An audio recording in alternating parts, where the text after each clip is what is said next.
everyone, it's Ashley from SWEP, and while it's springtime, I've been noticing that we're still having a lot of winter weather. In fact, we're supposed to get a couple snowstorms in the next few days, so I thought this might be a good time for us to get outside and explore the snow and be snow scientists. And so today I'm going to start by sharing with you a story about a snow scientist called Snowflake Bentley. And he was one of the first people to study snow and to actually capture images of snowflakes. So it's a story by Jacqueline Briggs Martin, and it's called Snowflake Bentley.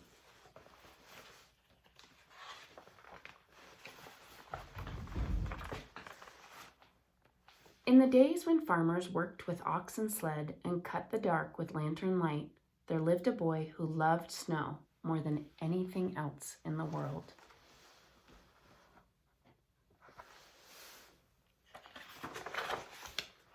Willie Bentley's happiest days were snowstorm days.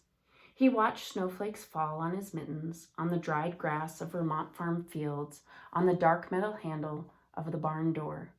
He said snow was as beautiful as butterflies or apple blossoms.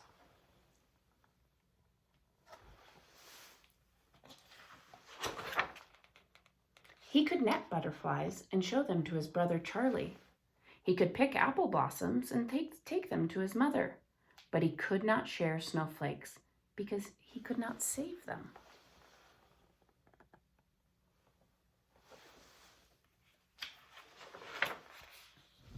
When his mother gave him an old microscope, he used it to look at flowers, raindrops, and blades of grass.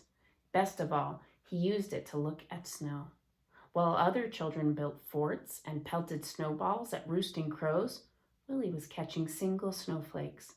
Day after stormy day, he studied the icy crystals.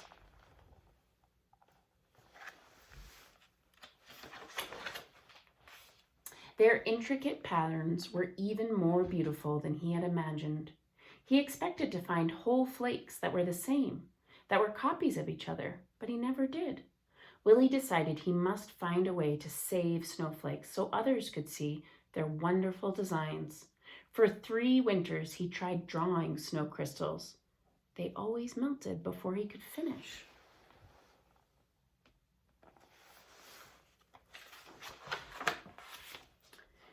When he was 16, Willie read of a camera with its own microscope. If I had that camera, I could photograph snowflakes, he told his mother. Willie's mother knew he would not be happy until he could share what he had seen. Fussing with snow is just foolishness, his father said. Still, he loved his son. When Willie was 17, his parents spent their savings and bought the camera.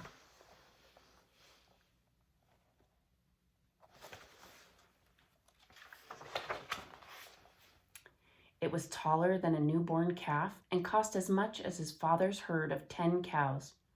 Willie was sure it was the best camera of all.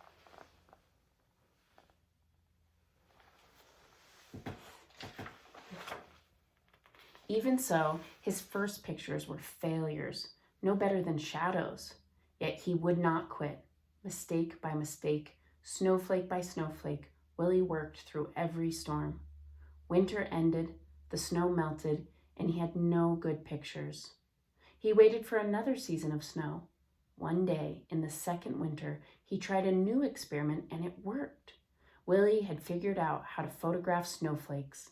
Now everyone can see the great beauty in a tiny crystal, he said.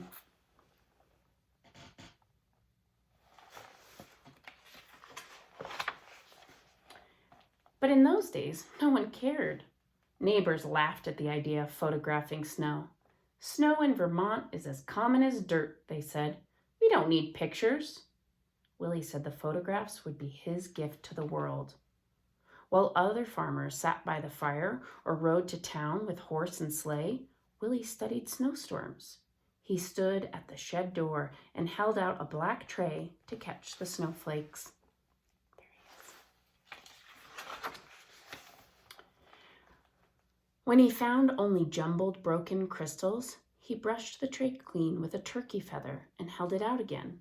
He waited hours for just the right crystal and didn't notice the cold. If the shed were warm, the snow would melt. If he breathed on the black tray, the snow would melt. If he twitched a muscle as he held the snow crystal on the long wooden pick, the snowflake would break. He had to work fast or the snowflake would evaporate before he could slide it into place and take its picture. Some winters, he was able to make only a few dozen good pictures. Some winters, he made hundreds.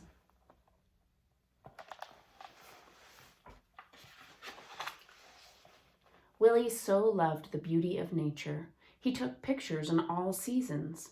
In summer, his nieces and nephews rubbed coat hangers with sticky pitch from spruce trees. Then, Willie could use them to pick up spider webs jeweled with water drops and take their pictures. On fall nights, he would gently tie a grasshopper to a flower so he could find it in the morning and photograph the dew-covered insect.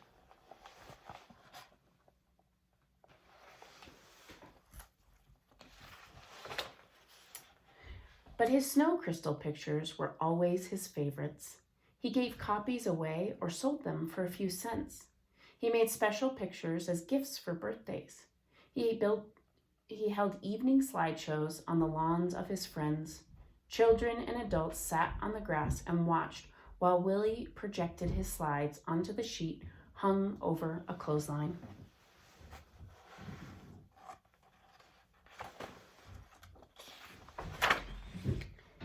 He wrote about snow and published his pictures in magazines. He gave speech about snow to faraway scholars and neighborhood skywatchers. "You're doing great work," said a professor from Wisconsin. The little farmer came to be known as the world's expert on snow, the Snowflake Man. But he never grew rich. He spent every penny on his pictures. Willie said they were treasures in snow. "I can't afford to miss a single snowstorm," he told a friend. "I never know when I will find some wonderful prize." Other scientists raised money so Willie could gather his best photographs in a book. When he was 66 years old, Willie's book, His Gift to the World, was published. Still, he was not ready to quit.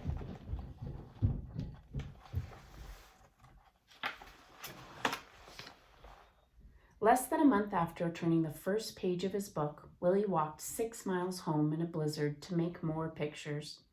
He became ill with pneumonia after that walk and died 2 weeks later.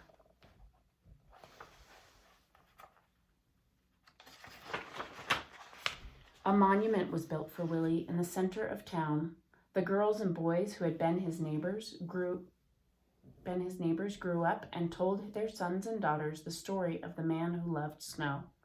40 years after Wilson Bentley's death, children in the village worked to set up a museum in honor of the farmer scientist. And his book has taken the delicate snow crystals that once blew across Vermont, past mountains, over the earth. Neighbors and strangers have come to know the icy wonders that land on their own mittens, thanks to Snowflake Bentley. And on the last page is actually my favorite page because it shows a picture of Snowflake Bentley and a couple of his images, a couple of the snowflakes that he was able to photograph. So we have a few ideas of ways that you can get outside and explore the snow, and we're going to share them with you in this swept snippet. So take a look and join us. We'd love to see how you get involved in some of your pictures as well. Thanks.